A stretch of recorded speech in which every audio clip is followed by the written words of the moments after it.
जय हिंद फ्रेंड्स। मेरा नाम है दीपक और आज हम देखेंगे the Hindu news analysis Chanakya MCQs and mains answer writing 10 and 11 जुलाई 2021 के। तो ज़्यादा टाइम वेस्ट ना करते हुए हम स्टार्ट करते हैं। मैं उससे पहले स्टार्ट करने से पहले मैं आपको एक रिक्वेस्ट करना चाहूँगा कि प्लीज़ आप इस चैनल को सब्सक्राइब कीजिए और ज़्यादा से ज़्यादा लाइक कीजिए और शेयर कीजिए ताकि ऐसे ही वीडियोज़ मैं आपके लिए डेली टू डेली ला सकूँ। Thank you so much. First question है, select the appropriate statement. First statement है, recently a new ministry was formed named Ministry of Cooperation to take away the rights of states in the cooperative matters. मतलब इनका कहना है कि अभी हाल ही में एक नई मिनिस्ट्री बनाई गई जिसका नाम है मिनिस्ट्री ऑफ कोऑपरेशन, जो कि जो स्टेट्स के अधिकार है ना कोऑपरेटिव मैटर्स में उसे क्या कर लेगी, छीन लेगी या तो फिर ले लेगी। क्या लगता है, सही है या गलत है? सेकंड देखिए, cooperative is state subject under 8th schedule of the constitution. जो कोऑपरेटिव्स हैं वो किसका सब्जेक्ट है? स्टेट सब्जेक्ट है, वो भी under the 8th schedule of the constitution. क्या लगता है ये स्टेटमेंट सही है या गलत है? ऑप्शंस देखिए, one only, two only, one and two only या नेदर वन नॉर टू। अब देखिए, cooperation ministry will observe states right.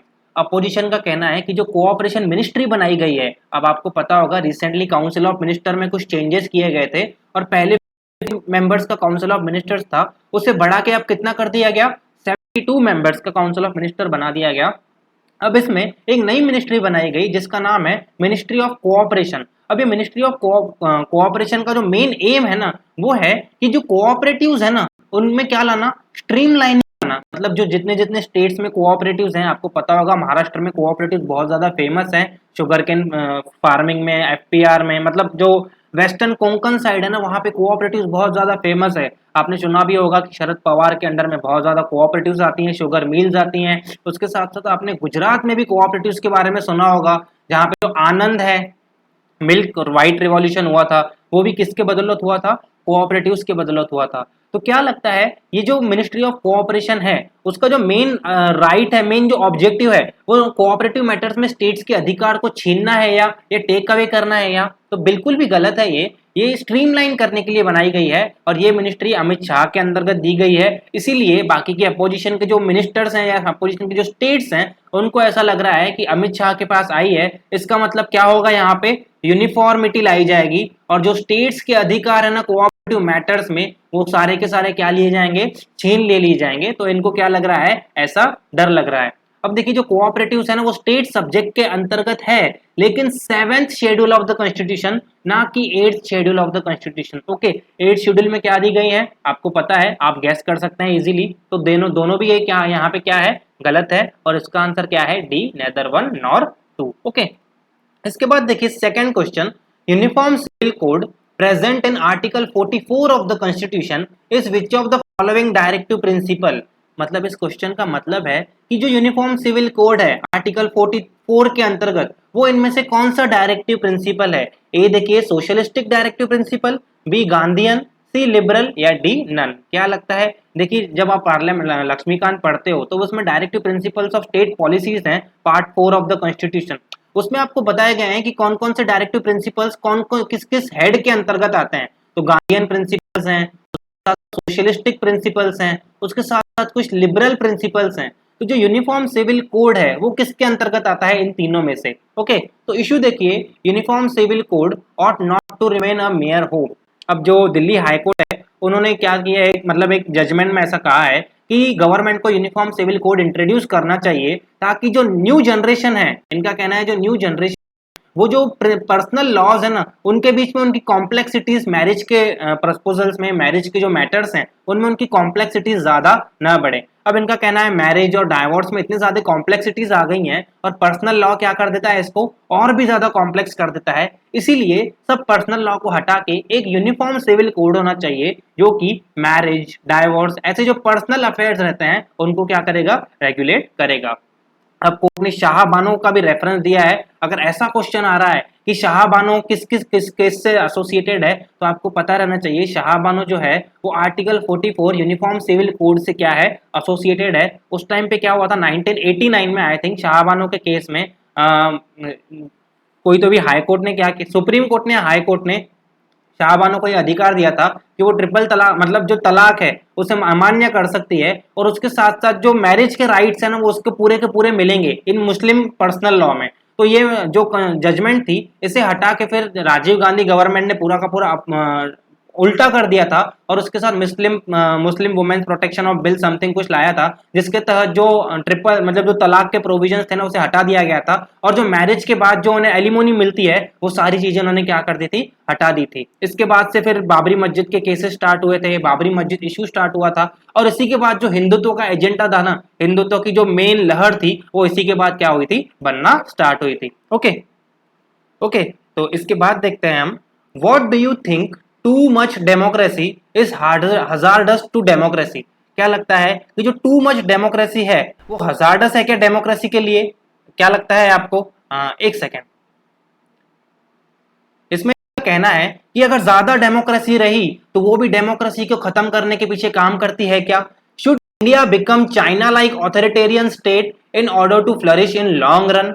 Second question ये है कि क्या इंडिया चाइना के जैसा ऑथोरिटेरियन स्टेट बन जाए क्या, ताकि वो लॉन्ग रन में फ्लरिश कर पाए?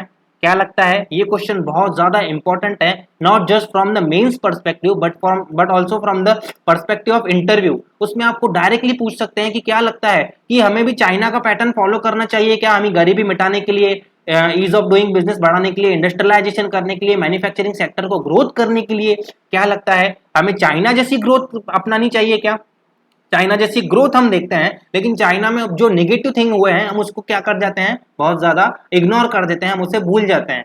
थर्ड क्वेश्चन देखिए, democracy superior virtue lies in the fact that it's call to activity. और ये क्वेश्चन 2017 के प्रीलिम्स का है। इस क्वेश्चन का मतलब है कि डेमोक्रेसी का जो सबसे ऊंचा सुपीरियर वर्च्यू है वो किस में है?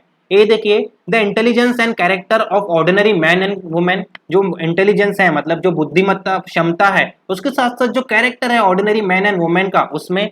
The methods for strengthening executive leadership, मतलब जितना हो सके हम एग्जीक्यूटिव लीडरशिप को क्या करें, स्ट्रांग बनाए, एकदम मजबूत बना दे, स्ट्रांग लीडरशिप बना जाए। मोदी जी सब है, वही करता धरता है, वही हमारे भगवान है, ऐसा कुछ कर दें। A superior individual with dynamism and vision, ऐसा इंडिविजुअल बनाए जो जो डायनामिक हो और जिसके पास एक विजन हो। A band of dedicated party workers, जैसे कि चाइना में है, चाइना में कम्युनिस्ट पार्टी ऑफ चाइना है, वहां पे उनके 3000 कम्युनिस्ट पोलिट ब्यूरो है। ऐसी क्या डेडिकेटेड पॉलिटी होनी चाहिए क्या, पार्टी होनी चाहिए क्या? What do you think? In defence of India noisy democracy. अब देखिए, डेमोक्रेसी का ना एलिफेंट भी कहा जाता है, ऐसा एलिफेंट कहा जाता है व्हाइट एलिफेंट, जो कि धीरे धीरे चलता है, लेकिन वो क्या होता है, बहुत ज्यादा सस्टेनेबल होता है। इनका कहना है कि इंडिया की जो डेमोक्रेसी है ना वो बहुत ज्यादा नॉइजी है। ऑब्वियसली बात है, लोग इंडिया की डेमोक्रेसी को चाइना की ऑथोरिटेरियन गवर्नमेंट के साथ क्या करते हैं, कंपेयर करते हैं, जो कि क्या है, बिल्कुल भी गलत है। अब देखिए, चाइना की गवर्नमेंट जो है ना वो ऑथोरिटेरियन है, चाइना की जो पॉलिसीज है ना वो ऑथोरिटेरियन है। ऑथोरिटेरियन गवर्नमेंट का मतलब होता है उनको आप कुछ भी नहीं बोल सकते हो, वहां पे फेसबुक इंस्टाग्राम कुछ भी नहीं है, उसके अल्टरनेटिव वहां पे क्या है, एप्स हैं। वहां पे जो ग्लोबलाइजेशन की वेव है, वो ग्लोबलाइजेशन की वेव चाइनीज पार्टी ने जैसी लाई है ना, उनको जो एप्लीकेशन चाहिए, उनको हैमबर्गर चाहिए या उनको मैकडोनल्ड का जो पिज्जा चाहिए ना, वहां पे वो अलो है। आपको जो आपकी पसंद है वो आपको नहीं मिलता है, जो चाइना की पार्टी आपको खिलाना चाहती है वही आपको क्या मिलता है, वहां पे मिलता है। अब देखिए, इनका कहना है कि जो इंडिया का डेवलपमेंटल रिकॉर्ड है वो बहुत ज्यादा मिक्स है। ऑब्वियसली बात है, इंडिया ने पॉवर्टी में बहुत ज्यादा धीरे धीरे डेवलपमेंट की है, एम्प्लॉयमेंट में बहुत ज्यादा धीरे धीरे डेवलपमेंट की है, मैन्युफैक्चरिंग सेक्टर में, फॉरेस्ट रिजर्व में हमने बहुत ज्यादा धीरे धीरे क्या किया है, हमारी जो चाल है ना वो कछुए की है।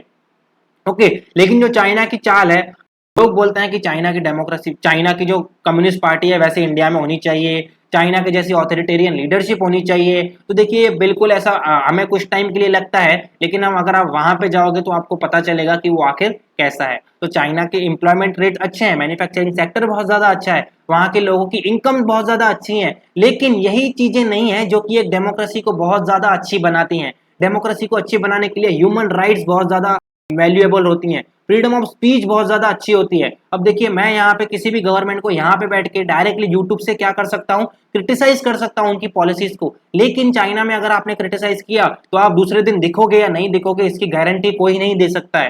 तो आपने कोविड के टाइम पे भी देखा होगा, 2-3 डॉक्टर्स ने क्या किया था, जो ऐसे अलार्म बजाया था कि जो ये कोविड है वो बहुत ज्यादा ह्यूमन टू ह्यूमन ट्रांसमिट होता है। चाइना के गवर्नमेंट ने लिटरली उसके बाद वो दिखे ही नहीं है, बहुत सारे नोबेल प्राइज विनर्स ऐसे हैं जो चाइना की गवर्नमेंट को क्या करते हैं, क्रिटिसाइज करते हैं, लेकिन वो उसके बाद दिखाई नहीं दिए, नोबेल प्राइज विनर्स नहीं दिखाई देते हैं, तो आम जनता के बारे में आप सोचिए। अब इनका कहना है India problem that to much democracy, India में ऐसा इनका कहना है कि ऐसा लोगों का मानना है कि टू मच डेमोक्रेसी बहुत ज्यादा खराब होती है, इसीलिए गवर्नमेंट क्या कर रही है, एनजीओ के अगेंस्ट में लॉ ला रही है, सीए के लिए लॉ ला रही है, डिजिटल मीडिया के लिए लॉ ला रही है। तो इनका कहना है ये बिल्कुल भी गलत है। टू मच डेमोक्रेसी हमेशा कहाँ लेके जाती है, ट्रुथ पे लेके जाती है। अब देखिए टू मच डेमोक्रेसी आपको यहाँ सिर्फ इंडिया में ही नहीं दिखेगी, इसके साथ साथ यूएस में, ब्रिटेन में भी दिखेगी, लेकिन इंडिया की गवर्नमेंट ने अभी टू मच डेमोक्रेसी को एज एन ऑफेंसिव लेना स्टार्ट कर दिया है। इनका कहना है इसलिए गवर्नमेंट क्या ला रही है, डिफरेंट डिफरेंट सेक्टर्स को, डिफरेंट डिफरेंट सेक्शंस को क्या करने की कोशिश कर रही है, गवर्नमेंट रेगुलेट करने की कोशिश कर रही है। गवर्नमेंट हर एक तरीका अपनाना चाहती है जिसके तहत वो क्या हो, उसे रेगुलेट करे।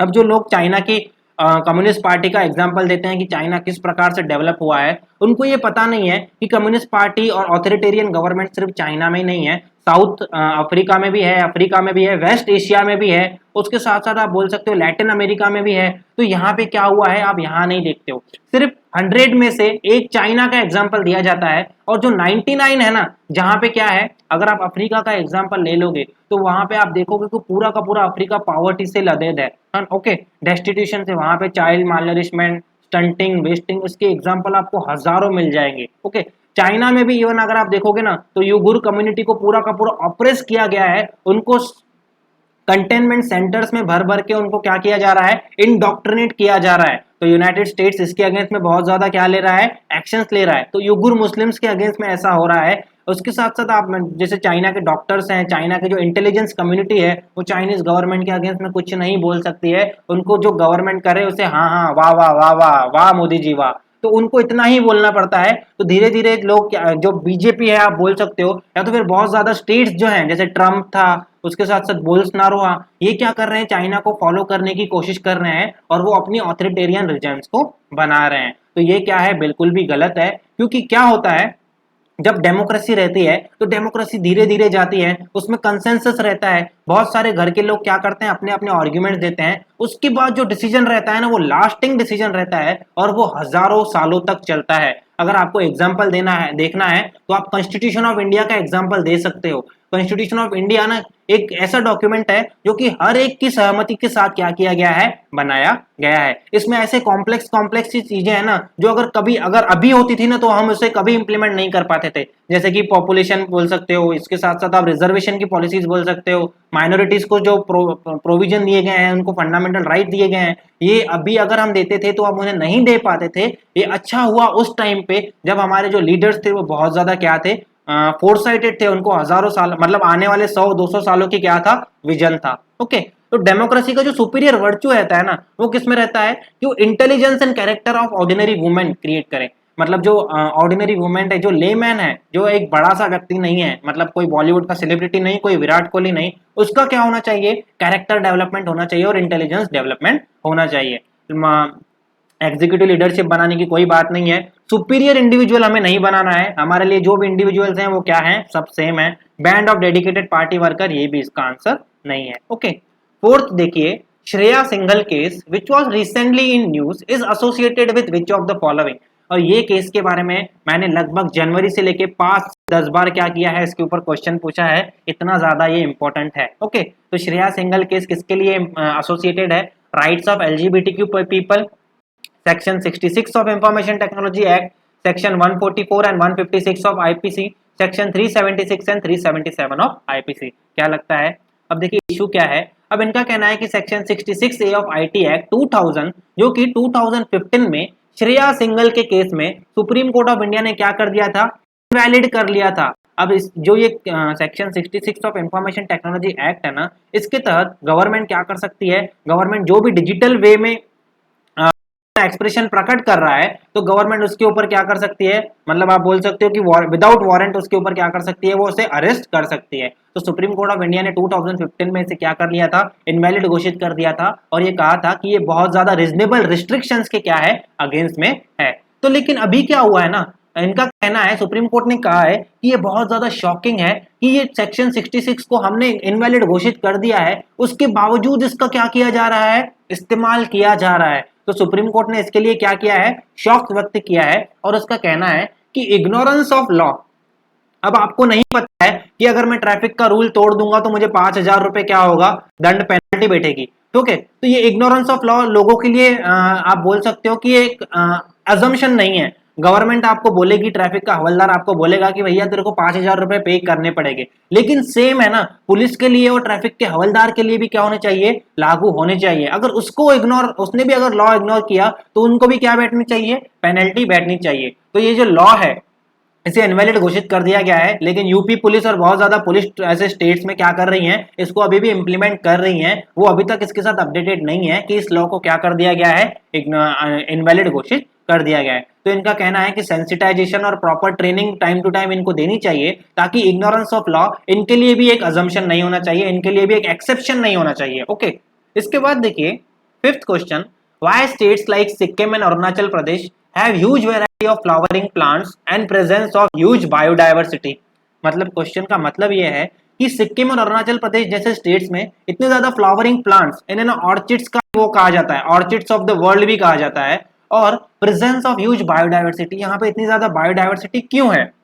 ये देखिए, due to part of Himalayan ecology, क्योंकि ये हिमालयन इकोलॉजी के पार्ट हैं, due to presence of sub tropical to temperate and sub alpine types of biodiversity zone. यहाँ पे sub tropical, temperate, sub alpine biodiversity zone क्या दिखते हैं, आपको देखने को मिलते हैं।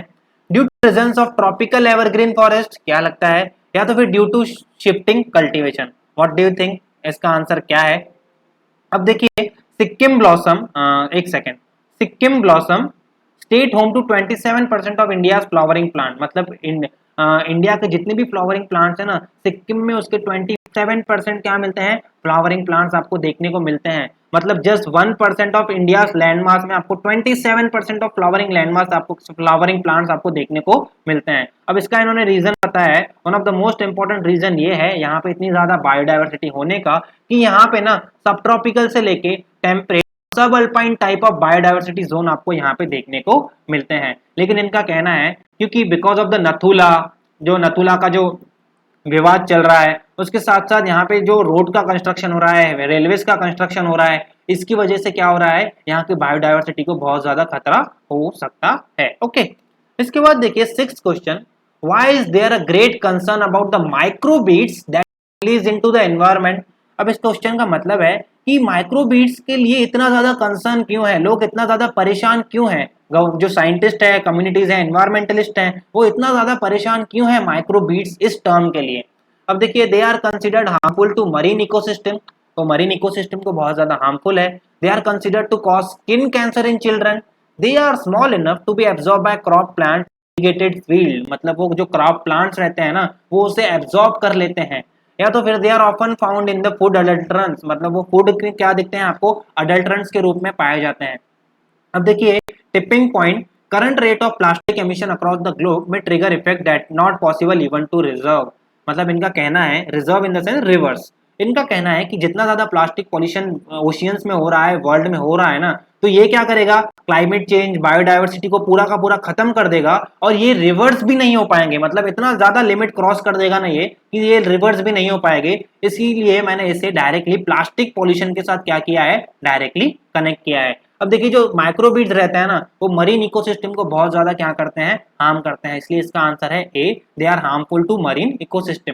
अब आपको पता होगा माइक्रोबीड्स का मतलब होता है प्लास्टिक पॉल्यूशन, जो कि 10 नैनोमीटर या तो फिर 10 मीटर या तो फिर 10 नैनोमीटर है। I am not sure about it, मुझे फैक्चुअली पता नहीं है, लेकिन वो इतने ज्यादा पतले होते हैं ना कि क्या होते हैं, फिशेस, ऑक्टोपस, उसके साथ साथ जितने भी variety of marine plants and animals है ना, वो क्या कर लेते हैं, ऐसे एब्जॉर्ब कर लेते हैं, और उसके बाद उन्हें बहुत ज्यादा हार्मफुल इफेक्ट देखने को मिलते हैं। इसीलिए पूरे के पूरे मरीन इकोसिस्टम के लिए माइक्रोबीड्स क्या है, बहुत ज्यादा हार्मफुल है। ओके, इसके बाद सेवेंथ क्वेश्चन देखिए, Saskatchewan province recently seen in media reference is in which of the following countries. Saskatchewan, मुझे तो मैं इसे प्रोनाउंस भी नहीं कर पा रहा हूँ, ये आपको कौन सी कंट्री में देखने को मिलती है, A USA, B Canada, C Britain, या डी अफगानिस्तान। अब देखिए unmarked graves of cultural genocide, आपको पता होगा जैसे कॉलोनाइजेशन इंडिया में था, वैसा ही कॉलोनाइजेशन कहाँ पे था, कनाडा में था। कैनेडियन टाइप ऑफ गवर्नमेंट हम बार बार बोलते थे, जैसे हम क्या कहते थे, डोमिनेंट स्टेट, डोमिनेंट गवर्नमेंट हम बोलते थे, मतलब जब क्रिप्स मिशन आया था उस टाइम पे हमने कहा था कि हमें कनाडा जैसी क्या चाहिए, डोमिनेंट स्टेट्स चाहिए। उन्होंने भी कहा था कि डोमिनेंट स्टेट अब हम हमको प्रोवाइड करेंगे, किस प्रकार, कैनेडियन टाइप ऑफ गवर्नमेंट। अब देखिए वहां पे क्या चलता था ना, वहां पे अपार्थेड चलता था।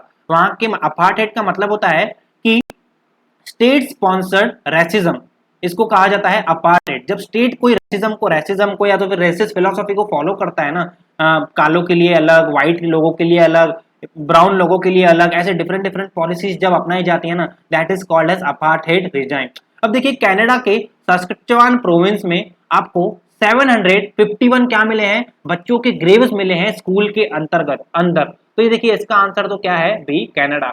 अब देखिए उस टाइम पे क्या होता था, इंडिजीनियस पीपल को क्या कर लिया जाता था। अब इंडिजीनियस जो पीपल हैं, जैसे कि हम ट्राइबल पीपल्स को हम यहाँ पे बोलते हैं, पर्टिकुलरली वुलनरेबल ट्राइब्स को भी हम यहाँ पे इंडिजीनियस पीपल बोल सकते हैं। तो वहाँ के जो कनाडा के इंडिजीनियस पीपल थे ना, उनको बच्चों को पकड़ पकड़ के लाया जाता था और स्कूल्स में बिठाया जाता था। वहां पे ना कुछ सैनिटेशन की फैसिलिटी, ना कुछ एनीथिंग, कोई भी नहीं रहता था। और उसकी चक्कर में बच्चे मालनरिश्ड होके क्या हो जाते थे, वहां पे मर जाते थे। और वहां पे लिटरली इंडिजीनियस लोगों को ऐसे करके बच्चों को मारा गया था।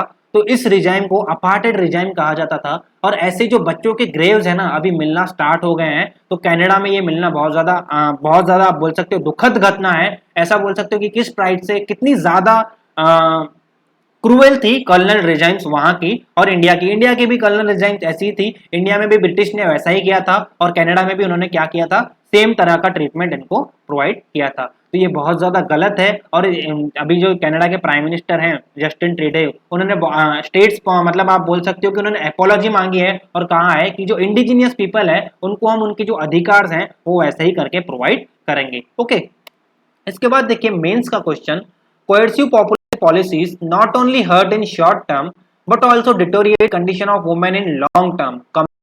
अब इस क्वेश्चन के दो मीनिंग है। सबसे मोस्ट इंपॉर्टेंट है, पहला पार्ट ये है कि जो कोएर्सिव पॉपुलेशन पॉलिसीज रहती हैं, अब कोएर्सिव पॉपुलेशन पॉलिसीज का मतलब रहता है जिसमें आता है 2 चाइल्ड पॉलिसीज, जिसमें आता है कंपलसरी स्टीरिलाइजेशन। आपको पता होगा 1976 के टाइम पे ये पॉलिसी लाई गई थी, कंपलसरी स्टीरिलाइजेशन। मतलब जो भी बच्चा जो भी मिल रहा था उनका क्या हो रहा था, मतलब जब इमरजेंसी लगी थी उस टाइम पे ये बहुत ज्यादा प्रचलित था। उस टाइम पे कंपलसरी स्टीरिलाइजेशन मतलब जो भी मिल रहा था उसकी नसबंदी की जा रही थी। तो ये जो पॉपुलेशन पॉलिसीज रहती हैं कोएर्सिव, जिसके अंतर्गत लोगों को जबरदस्त बॉन्ड किया जाता है कि आप क्या कीजिए, 2 चाइल्ड को अपनाइए, अदरवाइज हम आपको राशन नहीं देंगे, अदरवाइज हम आपको गवर्नमेंट जॉब नहीं देंगे, अदरवाइज हम आपको वेलफेयर के जो बेनिफिट्स हैं वो प्रोवाइड नहीं करेंगे, and so on and so fourth. तो इनका कहना है कि वो ना सिर्फ शॉर्ट टर्म में ही अफेक्ट नहीं करती है, बल्कि लॉन्ग टर्म में भी वुमेन की कंडीशन को क्या करती है, डिटोरिएट करती हैं। अब इसमें आप देखिए फर्स्ट शॉर्ट टर्म में आप लिखोगे, शॉर्ट टर्म में तो बहुत ज्यादा ह्यूमन राइट्स का क्या होता है, हनन होता है। लेकिन अब इसमें लॉन्ग टर्म में लिखोगे कि वुमेन के जो रिप्रोडक्टिव राइट्स होते हैं ना, उसके ऊपर ज्यादा असर करता है। क्योंकि वुमेन जो है अपने जो प्रेगनेंसी है, डिलीवरी है, उसके डिसीजंस नहीं लेती हैं। उसके साथ साथ वुमेन के एजुकेशन के ऊपर बहुत ज़्यादा फर्क पड़ता है, चाइल्ड मैरिजेस होते हैं। उसके साथ साथ आप बोल सकते हो इन्फेंटिसाइड बहुत ज़्यादा बढ़ जाता है। क्योंकि आपको पता है इंडिया में क्या है, आप बोल सकते हो कि मेल चाइल्ड का प्रेफरेंस रहता है, उसे हम कहते हैं मेटा सन प्रेफरेंस। मेटा सन प्रेफरेंस के अंतर्गत क्या होता है, जब तक मेल चाइल्ड पैदा नहीं होता है ना, तब तक वो क्या करते रहते हैं, डिलीवरीज करते रहते हैं। तो इसमें क्या होता है, अगर कोई बच्ची पैदा नहीं हो रही है, अगर समझो बच्ची पैदा हो रही है, तो उसे क्या कर दिया जाता है, मार दिया जाता है। तो जो इन्फेंटिसाइड है चाइल्ड का वो बहुत ज्यादा बढ़ जाता है। और जो सेक्स रेशियो है वो बहुत ज्यादा आपको कम देखने को मिलता है। तो देखिए जैसे मैंने आपको कहा था कि चाइना लाइक पॉलिसीज अपनाने की कोशिश की जा रही है, तो यूपी के पैनल ने 2 चाइल्ड पॉलिसी का एक फ्रेमवर्क बना दिया है, ड्राफ्ट। और वो चाइना में जैसे 2 चाइल्ड पॉलिसी लाई गई थी 1976 में, अभी चाइना ने क्या कर दिया है, चाइना को वो गिल्ट फील होता है, इसलिए चाइना ने क्या कर लिया, जैसे 2 चाइल्ड से 3 चाइल्ड कर लिया और फिर 3 चाइल्ड से 4 चाइल्ड पॉलिसी कर लिया।